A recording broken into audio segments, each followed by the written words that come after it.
Okay, Superintendent's report.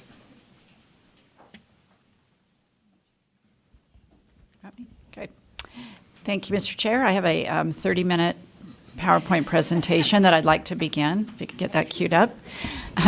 So three quick things. First, we have been attending the USBA regional meetings, and several of you had the opportunity to attend with us, so thank you so much for those of you who were able to do that.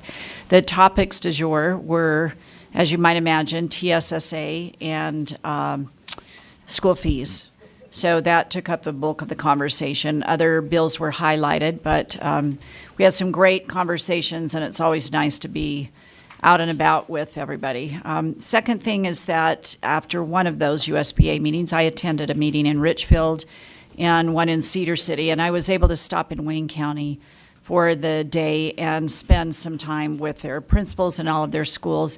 And it's always a great time, especially right after a legislative session, because then you hear things like, gosh, if we would have gotten that part of that $65 million for safe schools, here's what we would have done. And you see how awful their building is. And then you hear about how Ness is a disincentive for them to be more efficient. And, just so many things that you can find out. But the good things I saw in Wayne were amazing. Tiny, tiny little district nestled in the center of a bunch of mountains, and a beautiful little place, and high use of technology, great instructional strategies and literacy, so many wonderful things going on in that little district. And the students were from K-12 so conversant with me about the great things going on.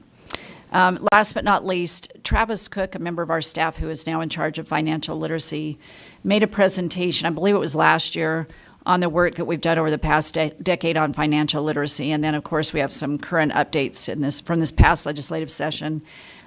He's kind of put us on the map with our work, and so we've been invited by the Department of Education to present what we're doing and participate in a full-day invitation-only convening around financial literacy. And there was a report that just came out that put us second in the nation to Virginia, and I'm not sure what the differentiation is, but boy, I'm going to find out.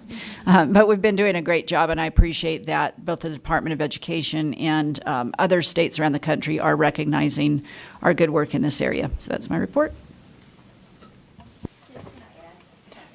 Yes.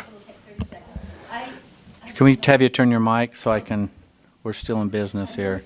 30 years, and he was barely born, I think, then. I think he is one of the most underutilized people in this office. He's just really, really smart, and he's interested, and I wish we could find something to inspire us more and him more. If I might add, we let him guide his own light.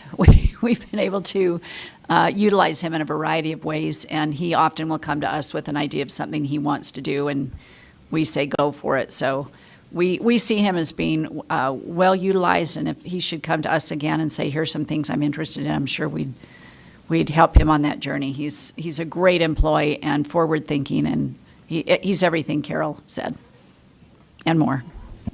Okay. Any other questions for the superintendent? Okay.